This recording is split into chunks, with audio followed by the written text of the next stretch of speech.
అయితే స్టార్టింగ్లో మిమ్మల్ని ఏదేదో పిలిచి ఇప్పుడు అమ్మ అనడం అనేది ఎలా అనిపిస్తుంది? ఈ ట్రాన్స్ఫర్మేషన్ అనేది ఉంటుంది కదా. సి యాక్చువల్లీ మీకు అది ట్రాన్స్ఫర్మేషన్గా కనిపించవచ్చు, నాకు లేదు. బికాస్ నేనుగానే ముందు నుంచి ఉన్నాను. కాకుంటే మేము చూడడంలో డిఫరెన్స్ ఉంది. డిఫరెన్స్ మీ ఐస్. మీరు చేసిన సినిమాలు చిన్న బడ్జెట్ సినిమాలు అయినప్పటికి కూడా సూపర్ డూపర్ కలెక్షన్స్ అనేవి వచ్చాయి. నాట్ ఓన్లీ మలయాళం, సౌత్ ఇండియాయే కాదు దేశవ్యాప్తంగా హూ ఇస్ షకీలా అని చూసేలా చేశాయి కదా. అసలు ఆ ఎక్స్పీరియన్స్ అనేది ఎలా అనిపించింది? నాకు తెలిసి ఇవన్నీ ఇలాగ పేరు రావాలా అని ఇదంతా ఇక్కడ రాస్తుంది. అసలు నేను ఒక స్టార్ అనేది వదిలేయండి, ఒక యాక్ట్రెస్గా మాత్రం నాకు తెలుసు. I never felt I was a star anywhere. నాకు ఇన్ని ఫిల్మ్స్ ఇన్ని దాంట్లో డబ్బు అవుతున్నాయని తెలీదు, నాకే తెలియకుండా. అసలు ఏ సినిమా చూడలేదా? దాని తర్వాత చూశాను చాలా, అంటే మలయాళం ఫిల్మ్స్ క్విట్ చేసిన తర్వాత ఆ ఫిల్మ్స్ అంతా చూశాను. ఈ ఫిల్మ్స్ ఏంటి హిట్? ఎందుకు హిట్? దాంట్లో రీ రికార్డింగ్స్ అన్ని, ఆ సాంగ్స్ తలనొప్పి. మైకిల్ జాక్సన్ థ్రిల్లర్ సాంగ్స్ అంతా పెట్టుండారు దాంట్లో. సో ఐ ఫెల్ట్ ఇది ఒకటి మలయాళంలో ఉండే టాప్ స్టార్లకి బ్యాడ్ టైం అయి ఉండాలా, లేకపోతే ఈ చిన్న చిన్న ప్రొడ్యూసర్లకి గుడ్ టైం ఉండాలా, అంతే నా అసంప్షన్. షకీలాకి నాకు నా కుటుంబంని కాపాడుకునేదానికి టైం. అది ఈ మలయాళం ఫిల్మ్స్ లేకపోయినా ఏదో ఒక రోల్ చేస్తూనే ఉన్నాను. అప్పుడు మంత్లీ 10 days ఏదో వర్క్ నేను చేసేదాన్ని. సరే అది ఆ వర్క్ కూడా దొరకకపోతే బ్లడ్ అయినా అమ్ముకొని మా ఫ్యామిలీకి ఇచ్చేదాన్నే కదా. Somehow I'm going to. So నాకు అది ఏమి డిఫరెన్స్ తెలియలా. వచ్చింది 10 రోజుల వరకు వచ్చి వెరీ గుడ్, ₹1,00,000 వచ్చింది, సూపర్ గుడ్. అంతే తప్ప నా ఎగ్జైట్మెంట్ నాకు నా ఫ్యామిలీకి ఓకే ఇప్పుడు ఇంట్లో ఏసీ వేయాల మమ్మీకి, ఏసీ వేసాను. సో ఇలాంటి కుట్టి సంతోషమే నాకు సంతోషం అనిపించింది. సో మీరు మలయాళం మూవీస్లో యాక్ట్ చేస్తున్నారు. మీ మూవీస్ మీరు అయితే ఇనీషియల్ డేస్లో చూసుకోలేదు, ఏం చేస్తున్నారు, ఎలా ఎడిట్ చేస్తున్నారు, ఎలా జనాల్లోకి వెళ్తోంది తెలియదు. But do you know the content? ఏం కంటెంట్ ఉంటుంది? కంటెంట్ తెలుసు. It is adult content. Every movie was నాకు స్క్రిప్ట్ చెప్పేటప్పుడు ఒక ఫ్యాంటసీ సీన్, ఒక స్నానం చేసే సీన్, రెండు చెప్తారు. సరే, విషయం ఏమంటే ఒక స్త్రీ ఒక పరాయి మగోడుతో రిలేషన్షిప్ పెట్టుకుంటే ఎనీ ప్రాబ్లమ్స్ వస్తాయి. ఇదే ప్రతి సినిమాలో చెప్పేది. కాకపోతే దాన్ని ఫ్యాంటసైజ్ చేసి దట్స్ బికాస్ ఎవ్రీ మూవీకి ఇదే లైన్ ఏమో ఒకటే, చేసే ఆర్టిస్టులు వేరే మారుతారు. అయితే నాతో పర్ఫామ్ చేసే మొగోళ్ళు వేరే మారుతున్నారు, అంతే తప్ప నాకేమో అన్ని లైన్లు అంతా చెప్పబాకండి ఇదే కదా. అయితే ఒకటి, ద ఫుల్ సినిమా ఇండస్ట్రీలో ఒక క్లీన్ పర్సన్ అంటే అది నేనే. ఎలా చెప్పండి? ఎలా? ప్రతిరోజు 2 సార్లు స్నానం చేస్తాను. ఒకటి షూటింగ్ కదిలే ముందు, షూటింగ్లోకి వెళ్ళి ఎలాగైనా స్నానం చేపిస్తాను. ఎలాగో ఆ స్నానం సీన్ ఉంటుంది, రోజు స్నానం సీన్ అనేది ఉంటుంది. సో చాలా క్లీన్ పర్సన్. అలా అన్నానండి, తప్పుగా కాదు, మరి వేరేలాగా అనుకోబోతున్నారు. నేను క్లీన్ పర్సన్ అనగానే ఇమ్మీడియట్ గా క్యారెక్టర్ గురించి వచ్చేస్తుంది కదా, అలా ఎలా అనుకుంటారు అనేది వస్తుంది కదా. అలా అనుకుంటారు, అందుకే అది కాదండి ఎందుకు అని చెప్పాను. క్లీన్ అంటే ఎవరు క్లీను? ఎవరైనా ఒక్కరిని చెప్పండి వెరీ పర్ఫెక్ట్ పర్సన్ అని. నేనేమో I will not even talk about ఎవరిని నేను క్లీన్ అని చెప్పలేము. నేను చెప్పను. I have not seen anything. Gautama Buddha ఆయన కూడా పెళ్లి చేసుకొని అంత అనుభవించిన తర్వాత కదా వద్దని వదులుకున్నాడు. సో అది క్లెన్లీనెస్ కాదు, ఆయన అన్ని అనుభవించాడు. అన్నీ అనుభవించిన తర్వాత ఏదన్నా వద్దును వదులుకునేది మన ఇష్టమే కదా. So where people are clean, who's clean? నాకు తెలియదు ఎవరు క్లీన్ అని. సో క్లీన్కి క్యారెక్టర్కి మీరు ఇచ్చే డెఫినేషన్ ఏంటి? ఎలా చూస్తారు దాన్ని అసలు మీరు? See, character is what you are. దాన్ని బట్టి మన క్లెన్లీనెస్ మన కాడ ఉంటుంది. Character is what I am right now. నేను ఇలాగే, మీరు నన్ను మారమన్నా మీకోసం నేను మారను, నా కోసం మిమ్మల్ని మార్చుకోమన్ను. This is what I am, let me be myself. So దీంట్లో ఎంత క్లీన్గా ఉన్నాననేది నా విషయంలో నేను ఎలా clean. Do I disturb you? Do I talk bad about you? Have you ever heard me talking any shit about anybody in the industry? ఎంత తెలిసినా because that is their character. వాళ్ళకి అది క్లీన్, మనం క్లీన్ అని వాళ్ళు అనుకోవచ్చు. So who are my to judge people? So this is what I yam. So true. నిజంగానే ఇప్పుడు ఒక కైండ్ ఆఫ్ మూవీస్ చేశారు అని కానీ ఇంకా వాళ్ళు అంతే, వాళ్ళ క్యారెక్టరే అంతా అనేది ఒక ఇమేజ్ పడిపోతుంది. మీ మీద కూడా అలాంటి పేరు semi porn star, adult star, ఎంత మీరు సెన్సేషన్స్ చేసి ఇవన్నీ చేసినప్పటికీ తను యాక్ట్ చేసింది అలాంటి మూవీస్ లోనే కదా. They judge your character, they judge you కదా. That is their problem. వాళ్ళకి నోరుంది, వాళ్ళ కళ్ళే నన్ను చూస్తుంది. నన్ను జడ్జ్ చేసే వాళ్ళు అందరినీ నేను చూడలా, వాళ్ళే నన్ను చూస్తున్నారు. నన్ను చూసి నన్ను జడ్జ్ చేసుకుంటున్నారంటే అఫ్కోర్స్ వాళ్ళు అట్లీస్ట్ ఆ 30 రూపాయలు 40 రూపాయలు టికెట్లు ఎంత అనుకోండి నాకు తెలియదు. ఆ టికెట్ తీసుకొని పిక్చర్ చూసినప్పుడు వాళ్ళకి నోరు ఉంది కదా, ఏదో ఒకటి వాగాలని వాగారు అంతే. Then what about film industry? Malayalam film ఇండస్ట్రీలో సూపర్ స్టార్స్ యాక్ట్ చేసినటువంటి మూవీస్ని మించి ఈవెన్ లో బడ్జెట్ మూవీస్ అయినప్పటికీ కలెక్షన్స్ అనేవి విపరీతంగా ఉండేది, రికార్డ్స్ ఉండేవి, ఒకదాన్ని మించి ఒకటి ఉండేది. ఆ టైంలో మీకున్నటువంటి నేమ్ ఫేమ్ ఇంకెవరికి కనిపించలేదు కదా. ఎలా ఉండేది ఇండస్ట్రీలోంచి రియాక్షన్స్ అనేవి? నాకు పెద్దగా తెలీదు, పట్టించుకోలేదా? అదే చెప్పాను కదా. Yeah really I was a star. I was really I don't no. నాకు ఆ స్టార్డమ్ అనేది ఫస్ట్ తెలియలే, అది నాకు ఇక్కడ ఎక్కలేదు. So this is how I am. బాగుంది. అవునా, నా ఫిల్మ్స్ వాళ్ళ ఫిల్మ్స్ కన్నా ఎక్కువ పోయాయా? Very good. So my producers way happy.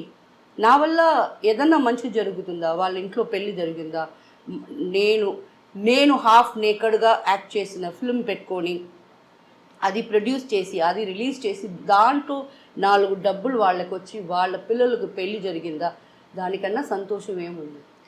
ఆ టైంలో వాళ్ళు లాభపడి ఉంటారు, వాళ్ళకి రికార్డ్స్ అనేవి వచ్చాయి, కలెక్షన్స్ అనేవి వచ్చాయి. మీకు చేసే ప్రాపర్ పేమెంట్ అనేది జరిగిందా?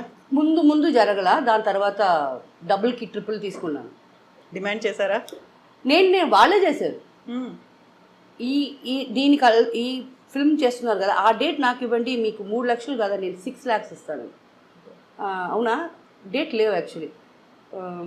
6 lakhs అనగానే, బట్ ఏం చేసుకుంటాను ఆ డబ్బు పెట్టుకొని అని నాకు తెలీదు. 10 lakhs నేను మొత్తంగా చూడలేదండి నా చేతిలో ఇప్పటిదాకా. ఆ టైంలో మొత్తంగా నేను 10 lakhs అనేది ఎలా ఉంటుంది కూడా చూడలేదు. ఎందుకంటే డబ్బులు మా తమ్ముడు వస్తాడు లొకేషన్కి, తమ్ముడు తీసుకెళ్తాడు, అమ్మ కాడేస్తాడు. I don't know what happened there. So నాకు తెలీదు ఎంత తీసుకున్నానని కూడా. సో వాళ్ళు డబ్బులు ట్రిపుల్ తీసుకున్నారు తప్ప నేను ఎప్పుడు డిమాండ్ చేయలేదు కదా. ఇప్పుడు దాకా నేనేం డిమాండ్ చేయట్లేదు కదా. ఎంత సంపాదించారో తెలుసా మీకు? తెలియదండి. ఏమయ్యాయి ఆ డబ్బులన్నీ? అన్నీ ఎవరెవరి కాడో ఉన్నాయి. Only let them be happy. నేను కష్టపడితే కదా, అల్హమ్దుల్లా I'm very happy.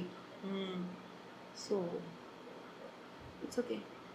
What ever you are now, ఇప్పుడున్న దాంట్లో మీరు హ్యాపీగా ఉన్నారు, అంతకు ముందు కూడా హ్యాపీగా అలాగే ఉన్నారు. బికాస్ అందుకు నేను ఉండే ఇల్లు 43 yearsగా ఉంటున్నా, ఒకే ఇంట్లో ఉంటున్నా.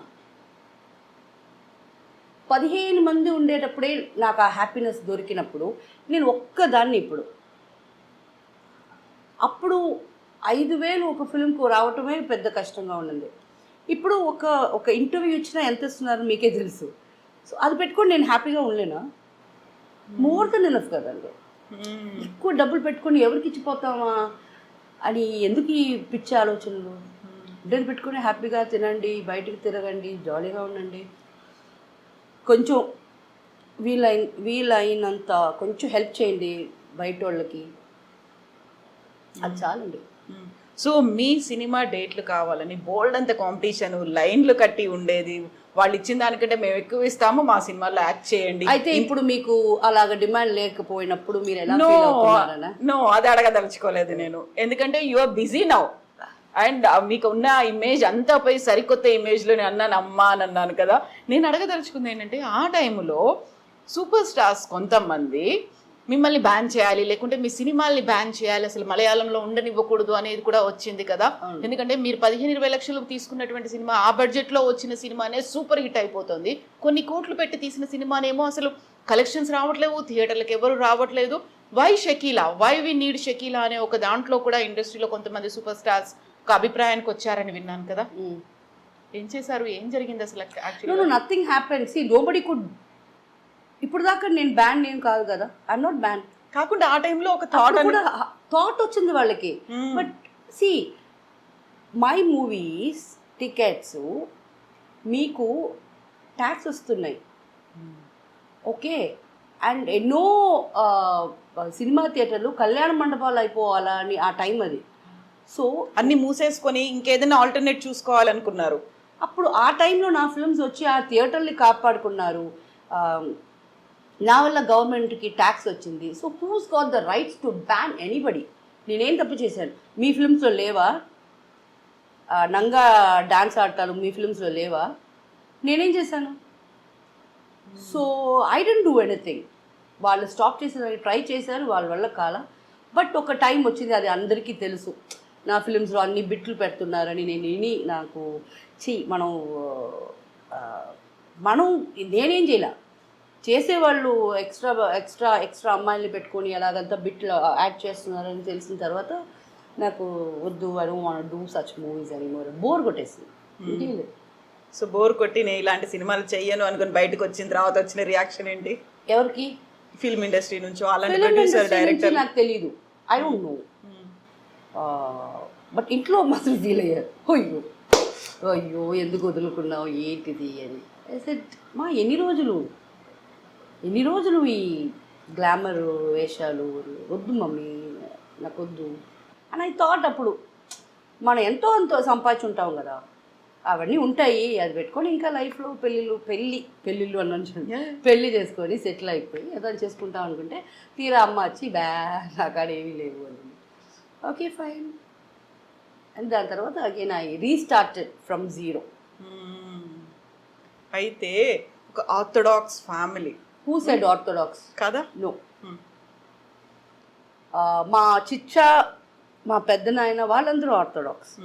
మా డాడీ మమ్మల్ని చదవాలా, మంచి వర్క్కి వెళ్ళాలా అలా పెంపటం వల్ల స్టడీస్కి ఇంపార్టెంట్ ఇచ్చారు. సో ఆర్థోడాక్స్ అనేది పర్టికులర్లీ నా ఫ్యామిలీలో లేదు. బట్ యూ బిలీవ్ కర్మ సిద్ధాంతం, దేవుడు ఉన్నాడు, ఇవన్నీ నమ్ముతారు? Very much. Every single moment. ఇప్పుడు ఇది జరుగుతుంది, ఇది చూసిన తర్వాత పీపుల్ ఎలా నన్ను చూస్తారు, ఎవ్రీథింగ్ నాకు ముందే తెలిసిపోతుంది. That's because I believe in God so much. నా ప్రేయర్స్ అలా వింటున్నాడు, నా ప్రేయర్స్ ఇమ్మీడియట్గా ఆన్సర్ చేస్తున్నాడు. I'm blessed, I'm very blessed. Ramzan అది ఫాలో అవుతారా? 100%. నేను చేసే ఫ్యూ ఫెస్టివల్స్ అంటే రంజాన్, బక్రీద్, మొహరం, షాబాన్ మైనా ఫాత్యాలు ఇచ్చేది నాకు అవే తెలుసు. దీపావళి అంటే సెలబ్రేట్ చేయకూడదని కాదు, కొత్త డ్రెస్ వేసుకుంటా.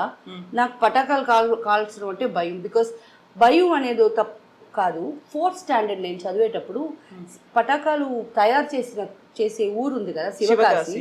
అక్కడ ఒక ఫైర్ యాక్సిడెంట్ అయ్యి చాలా పిల్లలు చనిపోయారు. సో మా స్కూల్లో అప్పుడు చెప్పారు, మీలాంటి చదివే పిల్లలు